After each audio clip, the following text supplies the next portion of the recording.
யாத்திரா இப்போ ஸ்டார்ட் பண்றோம் நம்மளோட பஞ்சத்வாரக யாத்திரைய. ஸோ நம்ம யாத்திரையை தொடங்குறதுக்கு முன்னாடி நம்ம எப்பவும் பண்ற மாதிரி நம்மளோட ஆன்மீக குரு கிட்டையும் பகவான் கிருஷ்ணர்கிட்டையும் துவாரகதீஷா அவரோட சகாக்கள் எல்லாருக்கிட்டையும் பிரார்த்தனை பண்ணுவோம். நமக்கு நல்லபடியா தரிசனம் கிடைக்கணும், அவங்களோட கருணை நமக்கு பூரணமா கிடைக்கணும் அப்படின்னு சொல்லிட்டு नमो विष्णुपादाय कृष्णप्रेष्ठाय भूतले श्रीमते भक्ति विकास स्वामी नित्य नामिने। नमो विष्णुपादाय कृष्णप्रेष्ठाय भूतले श्रीमते भक्ति वेदांत स्वामी नित्य नामिने। नमस्ते सारस्वती देवे गौरवाणी प्रचारिणे निर्विशेष शून्यवादी पाश्चात्य देशतारिणे। जय श्री कृष्ण चैतन्य प्रभु नित्यानंद श्री अद्वैत गदाधर शिवासादि गौर भक्त वृंद। हरे कृष्णा कृष्णा कृष्णा हरे हरे, हरे राम राम राम हरे हरे, हरे कृष्णा कृष्णा कृष्णा हरे हरे, हरे राम राम राम हरे हरे, हरे कृष्णा कृष्णा कृष्णा हरे हरे, हरे राम राम राम हरे हरे, हरे कृष्णा. ஸோ இப்போ நம்ம இப்போ தரிசனம் பண்ண போற கோயில் பஞ்சத்வாரகையில முதல் விஷயமா நம்ம பார்க்க போற கோயில் டாகோர் அப்படிங்கிற ஊர். டாகோர்ல பகவானோட பேரு ரன்சோட் ராய். எஸ். ஸோ இப்போ இவரை பத்தி தெரிஞ்சுக்கிறதுக்கு முன்னாடி நம்ம பொதுவா தீர்த்த யாத்திரா, நம்ம யாத்திரை பத்தி ஒரு சின்ன அறிமுகம் பார்த்துக்கலாம். யாத்ரா அப்படின்னா பொதுவாகவே நமக்கு தெரியும் பயணம் அப்படின்னு அர்த்தம், டிராவலிங் பயணம் அப்படின்ட்டு. ஸோ ஆனா ஜென்ரலா பயணம் போறது அப்படிங்கிறது நம்ம போறது கொஞ்சம் வித்தியாசப்பட்டது. இது ஒரு ஆன்மீக பயணம், தீர்த்த யாத்திரா. தீர்த்தா அப்படிங்கிற வார்த்தைக்கு ஏற்கனவே நம்ம எல்லா யாத்திரைகளையும் சொல்ற விஷயம், இது பேசிக் அறிமுகம். கேக்குது இல்லம்மா? ஓகே. தீர்த்தா அப்படின்னா தூய்மைப்படுத்தக்கூடியது அப்படின்னு அர்த்தம், தண்ணி அப்படின்னு அர்த்தம், கடந்து போகக்கூடியது, கடக்கக்கூடியது அப்படின்னு அர்த்தம், தூய பக்தர்னு அர்த்தம், பகவான் அர்த்தம். ஸோ இத்தனை அர்த்தங்கள் தீர்த்தம் அப்படிங்கிற வார்த்தைக்கு உண்டு. ஸோ நம்ம பொதுவா தண்ணிங்கிறத மட்டும்தான் குறிப்போம், தீர்த்தம் கொண்டு வா அப்படின்னு சொல்லிட்டு. ஸோ ஆனா இதுக்கு இவ்வளவு அர்த்தங்கள் உண்டு. இது எல்லாமே சரியான விதத்துல அமையும். இது எல்லாத்துக்காகவும் தான் இந்த யாத்திரை அமைகிறதால இது தீர்த்த யாத்திரை. இந்த யாத்திரையின் மூலியமா இந்த பயணமானது நம்மளை தூய்மைப்படுத்தக்கூடியதா இருக்கணும், புனித நதிகள்ல நீராடுறதுக்கா இருக்கணும், தூய பக்தர்களை சந்திக்கிறதுக்கா இருக்கணும், பகவான் தரிசனம் பண்றதுக்கா இருக்கணும், நம்மளை இந்த சம்சார சாகரத்துல இருந்து கடந்து போக வைக்கக்கூடியதா இருக்கணும். ஸோ இந்த 5 பர்பஸ் எப்ப ஃபுல் ஆகுதோ அப்போ இது தீர்த்த யாத்திரை ஆகுது. இல்ல நான் ஜஸ்ட் இடங்களை பாக்குறதுக்காக போறேன், ஜஸ்ட் சுற்றுலா போறேன், இத்தனை கோயில்கள் நம்ம பார்த்தோம், இத்தனை விஷயங்கள் பண்ணேன், இந்தந்த இடங்களுக்கு போனேன், நம்ம லிஸ்ட் மட்டும் போடுறதுக்காக போனோம், பகவானை பத்தி கேட்காம, அந்த இடத்த பத்தி பகவானை புகழாம, பகவானுக்கு பக்தி பண்ணாம, ஜஸ்ட் நம்ம அந்த இடத்துக்கு மட்டும் போனோம், வந்தோம், சுற்றுலா மாதிரி சுத்தி பார்த்துட்டு வந்தோம் அப்படின்னா அது அப்பேற்பட்ட யாத்திரை யாத்திரை போறவங்க கழுதைக்கு சமம் அப்படின்னு ஸ்ரீமத் பாகவதம் சொல்லுது. யத்தீர்த்த புத்தி சலிலேன கருகிச்சு ஜனேஷு அபிக்னேஷு ஷாயேவ கோக்கர அப்படின்னு ஸ்ரீமத் பாகவதம் சொல்லுது. சோ நம்ம போற யாத்திரை, அப்போ யாத்திரைன்னா எதுவா இருக்கணும் அப்படின்னா அங்க இருக்கிற பக்தர்கள் கிட்ட பகவானை பத்தி விசாரிக்கணும். நம்ம யார், கடவுள்னா யார், அவருக்கும் நமக்குள்ள தொடர்பு என்ன, நம்ம எதுக்காக இந்த பூமியில இருக்கோம், நம்ம மரணத்துக்கு அப்புறம் என்ன நடக்க போறது, பிறக்கிறதுக்கு முன்னாடி எங்க இருந்தோம், நம்ம வேண்டான்னு சொன்னாலும் நமக்கு ஏன் கஷ்டங்கள் வருது, நம்ம வேணும்னு சொன்னாலும் ஏன் சந்தோஷம் எப்பவுமே நிலைக்க மாட்டேங்கிறது, ஏன் மாறி மாறி வந்துட்டே இருக்கு, ஸோ இதுக்கெல்லாம் என்ன சொல்யூஷன், ஏன் நடக்கிறது, இதை தெரிஞ்சுக்கிறது தான் தீர்த்த யாத்திரையோட உண்மையான நோக்கம். ஓகேவா? ஸோ இப்போ நம்ம முதல்ல இந்த ரன்சோட் ராய் டாகோர் அப்படிங்கிற ஊருக்கு இப்போ வரலாம். நம்ம இந்த டாகோர் அப்படிங்கிற ஊருக்கு பேர் காரணம் என்ன அப்படின்னா, மாதாஜி சொன்னாங்க டாகூர் கிடையாது, டாகோர் அப்படின்னா டங்கா ரிஷி அப்படின்னு ஒரு ரிஷி இருந்தார். டங்கா ரிஷி அப்படின்ட்டு ஒரு ரிஷி இருந்தார். அவர் பிரயாகராஜ்ல தவம் பண்ணிட்டு இருந்தார். அப்போ அவரோட சகோதரர் கண்டு ரிஷி, இவங்க மற்ற ரிஷிகளோட சேர்ந்து அங்க பிரயாகராஜ்ல தவம் பண்ணிட்டு இருந்தார். அப்போ அவருக்கு ஒரு ஆசை, தன்னோட குருதேவர்கிட்ட போய் கேட்கிறார், எனக்கு சிவபெருமானோட தரிசனம் வேணும் அப்படின்னு சொல்லி கேட்கிறார். ஸோ அப்போ அவரோட குரு என்ன சொல்றாரு அப்படின்னா, நீ காக்காடிய வனத்துக்கு போ அப்படின்னு சொல்லி சொல்றாரு. இப்ப நம்ம இருக்கிற டாகோர் தான் காக்காடிய வனம். சோ நீ அங்க போ, அங்க சிவபெருமான் நித்தியமா வசிக்கிறாரு, உனக்கு அங்க தரிசனம் கிடைக்கும் அப்படின்னு உடனே அந்த டங்க ரிஷி என்ன பண்றாரு, தன்னோட ஆசிரமத்தை தன்னோட தம்பி கிட்ட ஒப்படைச்சிட்டு கண்டு ரிஷி ஸோ பேர்கள் கொஞ்சம் ஞாபகப்படுத்த முயற்சி பண்ணுங்க. தன்னோட தம்பி கிட்ட ஒப்படைச்சிட்டு இங்க வந்துடுறார், இந்த காக்கடிய வனத்துக்கு வந்துடுறார். இங்க வந்து காக்கடிய மரம்னா பலாச மரம்னு ஒரு பேரு. பலாச மரம் எப்படி தமிழ்ல சொல்றது, பலாப்பழம் இல்ல, அது ஒரு மரம், அந்த மரங்கள் நிறைஞ்ச இடம் அது. ஸோ அந்த அந்த டங்க ரிஷி தவம் பண்றார். தவம் பண்றதுக்கு உடனே அவரோட தவத்துக்கு மகிழ்ந்து சிவபெருமான் அவருக்கு தரிசனம் கொடுக்கிறார். ஸோ உனக்கு டங்கா, உனக்கு என்ன வேணும் சொல்லு அப்படின்னு சொல்லி கேட்கும்போது, எனக்கு உங்களோட தரிசனம் தான் வேணும், எனக்கு கிடைச்சிருச்சு, ரொம்ப சந்தோஷம், என்னோட குரு சொல்லியிருக்கார் உங்களோட தரிசனத்துக்கு மேல எதுவுமே கிடையாது, ஸோ ரொம்ப நன்றி அப்படின்னு சொல்லி சொல்லிடுறேன். இல்ல இல்ல பரவாயில்ல, ஏதாவது கேளு அப்படின்னு. சரி, நான் உங்களை இன்னைக்கு தரிசனம் பண்ணேன் இல்லையா, இனிமே யார் வந்தாலும் நீங்க இங்கே இருந்து எல்லாருக்கும் உங்களோட தரிசனம் கிடைக்கணும். சரி ஓகே, அப்படியே இருக்கட்டும் அப்படின்னு சொல்லிட்டு, அதனால அங்க இருக்கிற சிவபெருமான போது, சிவபெருமானோட பேரு டங்கநாத். டங்கநாத். ஸோ அந்த ஊருக்கு பேரு டங்கப்பூர்னாச்சு. ஸோ அது டங்கூர் டாகோர் அப்படின்னு ஆயிடுச்சு. ஸோ டாகோருங்கிறதுக்கு காரணம் அந்த ரிஷியோட பேர், அது சிவபெருமானோட பேர். டங்கநாத் பூர், டங்கப்பூர், டங்கூர், டாகோர், இப்படி பேர் மருவி இப்போ டாகோர் அப்படிங்கிற பேர்ல. ஸோ இது ரொம்ப வருஷங்களுக்கு, ரொம்ப யுகத்துல முன்னாடி நடந்தது. அதுக்கப்புறம் துவாபர யுகத்துல இந்த இடத்துக்கு ஒரு கனெக்ஷன் உண்டு. என்ன அப்படின்னா, பரீட்சித் மகாராஜா தெரியும் இல்லையா, மகாபாரதத்துல பரீட்சித் மகாராஜா யாரு? அபிமன்யோட மகன், அர்ஜுனனோட பேரன், பாண்டவர்களோட பேரன். மொத்த குருக்ஷேத்திர போர்க்களத்திலேயே கடைசியில மிஞ்சினது அவர் ஒருத்தர். எஸ், அதுவும் தாயோட கர்ப்பத்துல இருந்து. எஸ் எஸ், அவரோட வரலாறு விஷயம் எல்லாமே ஸ்ரீமத் பாகவதத்துல ரொம்ப தெளிவா விளக்கப்பட்டிருக்கு. ஸோ இப்போ பரீட்சித் மகாராஜாவுக்கு உபநயனம் நடக்கிறது. ஸோ அதுக்கு கிருஷ்ணர் நேரடி அழைப்பு விடுத்திருக்காங்க. கிருஷ்ணரும் வர்றார். வந்துட்டு திரும்ப துவாரகைக்கு கிருஷ்ணரை கொண்டு போய் விடுற பொறுப்பை பீமா எடுத்துக்கிறார். ஸோ ரெண்டு பேரும் கடந்து வரும்போது பிரயாகராஜ் கடந்து வர்றாங்க. அப்போ அந்த கண்டு ரிஷி அங்க இருக்காரு இல்லையா, அவர் சொல்றார், என்னோட சகோதரர் அங்க இருக்கார், காக்கடிய வனத்துல டங்கூர்ல இருக்கார், ஸோ நீங்க ப்ளீஸ் அவருக்கு போய் உங்களோட தரிசனம் கொடுக்கணும் அப்படின்னு சொன்ன உடனே, ஓகே ஓகே என்னோட பக்தன் நீ கேட்கிற ஓகே அப்படின்னு சொல்லிட்டு கிருஷ்ணரும் அவரோட பக்தனான பீமனும் இந்த இடத்துக்கு வர்றாங்க. வந்த உடனே டங்க ரிஷி என்ன பண்றார், ரொம்ப சந்தோஷப்படுறார். பீமனுக்கு அப்ப தண்ணி தாகம் எடுக்கிறது. ஸோ டங்க ரிஷி ரொம்ப சந்தோஷப்பட்டு கிருஷ்ணரோட பாதத்தை கழுவி கிருஷ்ணர்கிட்ட வேண்டார், சிவபெருமான் இங்க இருந்துட்டார், இங்க நித்தியமா இருக்கார், நீங்களும் இங்கே நித்தியமா இருக்கணும் அப்படின்னு சொல்லி கேட்கிறார். ஸோ கிருஷ்ணர் சொல்றார், இல்ல இல்ல இல்ல, ஸோ நீங்களும் இங்கே நித்தியமா இருக்கணும் அப்படின்னு சொல்லி சொல்றார். ஸோ அதுக்கு கிருஷ்ணர் சொல்றார், நான் இன்னைக்கு ராத்திரி இங்க தங்குறேன், நாளைக்கு காலையில நான் எங்க ஊருக்கு போயிடுவேன், துவாரகைக்கு போயிடுவேன், அங்க சில வேலைகள்லாம் எனக்கு இருக்கு, ஆனா நீ சொல்றத வந்து நான் நிச்சயமா செய்வேன், இப்போ இல்ல கலியுகத்துல அப்படின்னு சொல்ற, 4000 வருஷம் கழிச்சு அப்படிங்கிற. ஸோ அப்போ அப்ப நான் அது வரைக்கும் நான் எப்படி இருப்பேன், நான் எப்படி உங்களை தரிசனம் பண்றது அப்படின்னு சொல்லிட்டு டங்க ரிஷி கேட்கிறார். கவலைப்படாத, நான் இங்கே வர்ற வரைக்கும் நீ இந்த பூமியில தான் இருப்ப அப்படின்னு சொல்லி சொல்லிடுறாரு. சரி ஓகே அப்படின்னு சொல்லிட்டு அங்க செட்டில் ஆறுது. பீமனுக்கு இப்ப தண்ணி தாகம் எடுக்கிறது இல்லையா, சோ கிருஷ்ணர் சொல்றார், இந்த பூமியை எடுத்து திறந்து பூமியில குத்தி தண்ணி எடுத்துக்கோ அப்படிங்கிறார். சோ பீமா தன்னோட கை முஷ்டியால ஒரு முறை 2 முறை பூமியை குத்துறார். அப்போ துவாரகையில இருக்கிற கோமதி நதி இங்க வந்துடுறாங்க. சோ இங்க ஒரு பெரிய ஏரி உண்டு, கோமதி குளம், அதுக்கு பேரு கோமதி தான், சேம் அதே கோமதி நதி தான் இங்கே இருக்காங்க.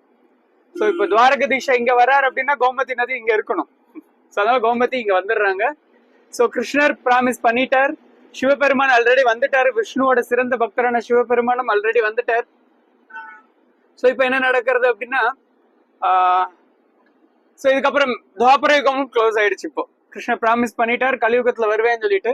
சோ கலியுகத்துல ஒரு பக்தர் ஒருத்தர் வரார், அவர் பேரு போதனா அப்படின்னு சொல்லிட்டு பேர், அவருக்கு பேரு போதன். ஒரே நிமிஷம். ஒரு பேர் கொண்ட ஒரு என்ன சொல்ற குறுநில மன்னன் அப்படி சொல்லலாம் அவரை. அவர் ஒரு ராஜபுத்திர வம்சத்தை சேர்ந்தவர், குறுநில மன்னன், ஒரு வைஷ்ய மாதிரி அந்த இடத்துல ஆட்சி பண்ணிட்டு இருக்கார். அந்த டங்கூர் டாகூர் அதை ஆட்சி பண்ணிட்டு இருக்கார்.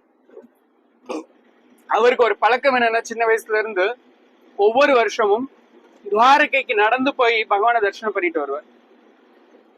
துவாரகைக்கு நடந்து போய் தரிசனம் பண்ணிட்டு வருவார். அவர் கையில துளசி ஏந்திட்டே போவார். துளசி பானைய, துளசி தொட்டிய கையில வச்சுட்டு எடுத்துட்டு போய் அந்த துளசி இலைகளால துவாரகதீஸ்வருக்கு பூஜை பண்ணிட்டு திரும்ப வர்றது அவரோட பழக்கம். சோ இது வந்து அவர் கிட்டத்தட்ட எவ்வளவு நாள் பண்ணார் அப்படின்னா 72 வருஷமா பண்ணிட்டு இருந்தார். அவர் தன்னோட ஆயுஸ்ல முக்கால்வாசிய துவாரகதீஸ்வரை போய் தரிசனம் பண்ணிட்டு வரணும், இங்க விவசாய வேலைகளை பார்க்கணும், திரும்ப துவாரகதீஸ்வரர் தரிசனம் பண்ணணும். சோ இதையே அவர் தன்னோட வாழ்க்கையாவே வச்சிருந்தார்.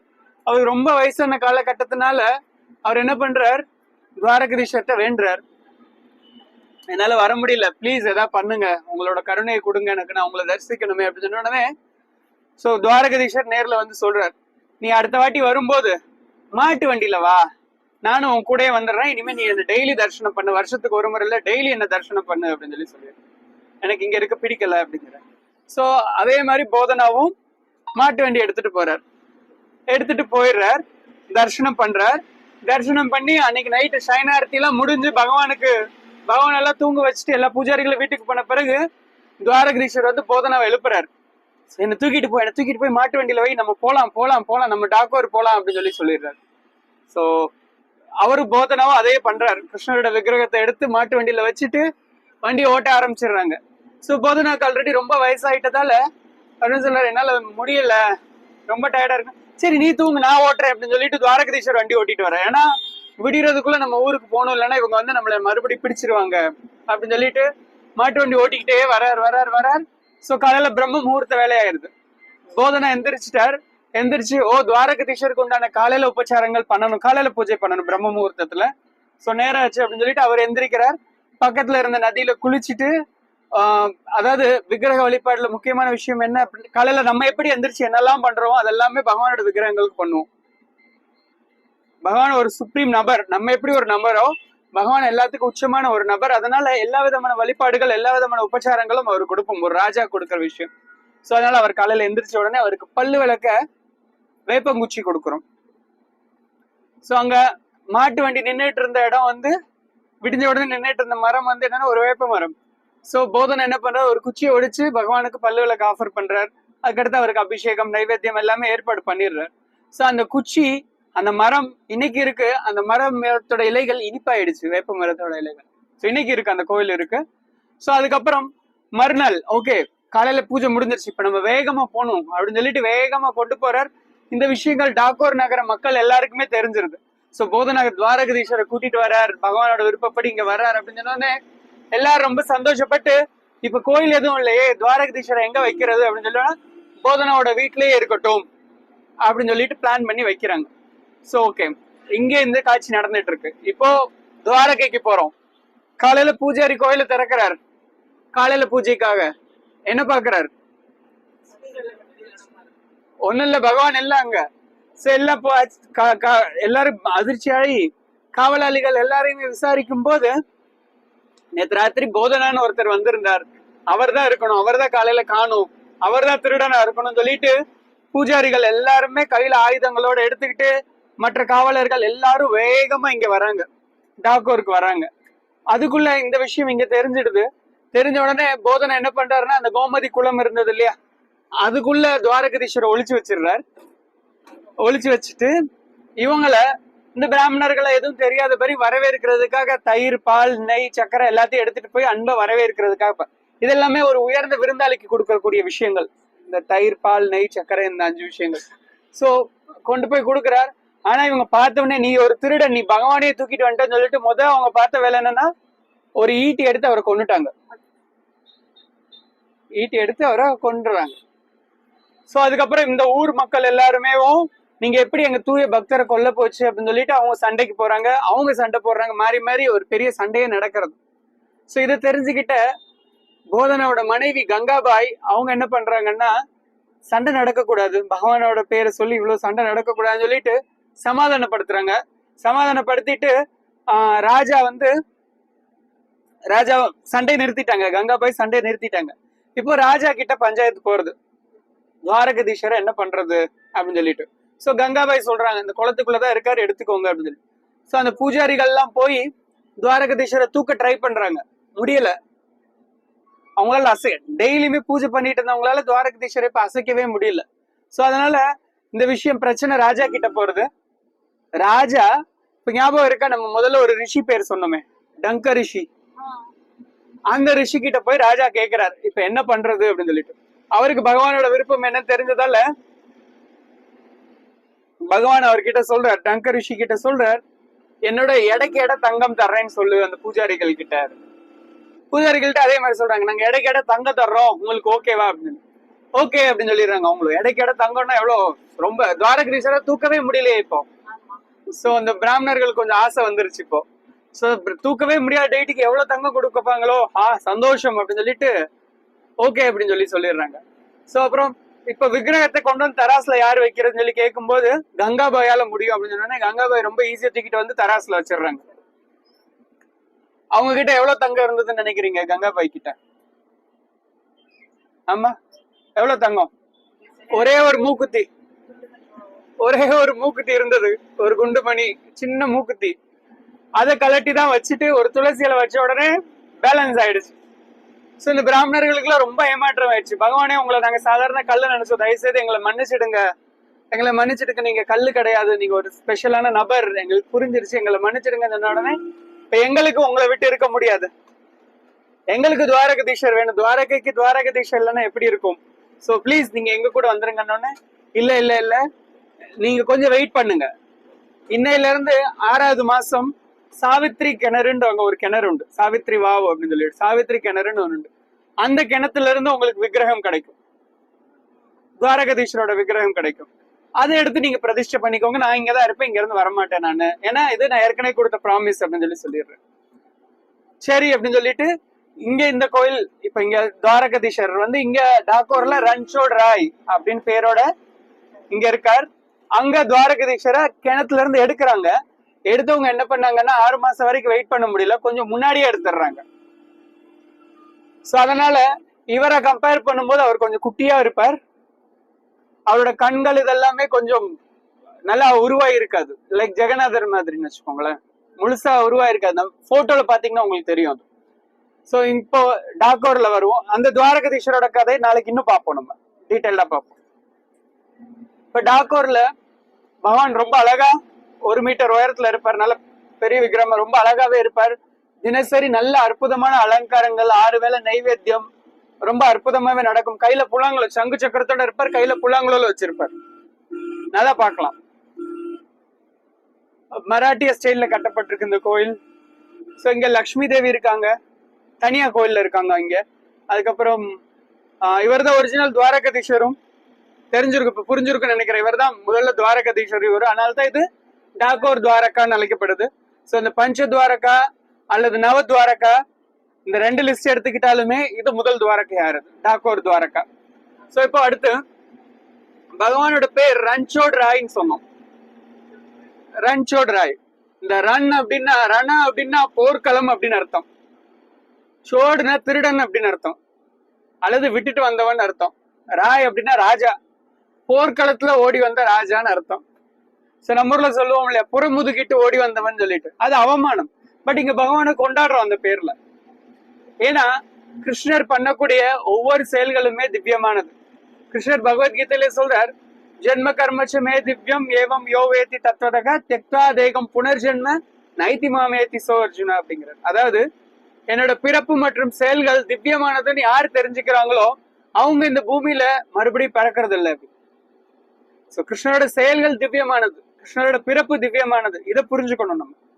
சோ அதுக்காகத்தான் பகவான் இந்த மாதிரி துவாரகையில ரன்சோட் ராயில பேர்ல அழைக்கப்படுறார், விருந்தாவனத்துல மக்கன் சோர்னு அழைக்கப்படுறார், வெண்ணெய் திருடன் அர்த்தம்.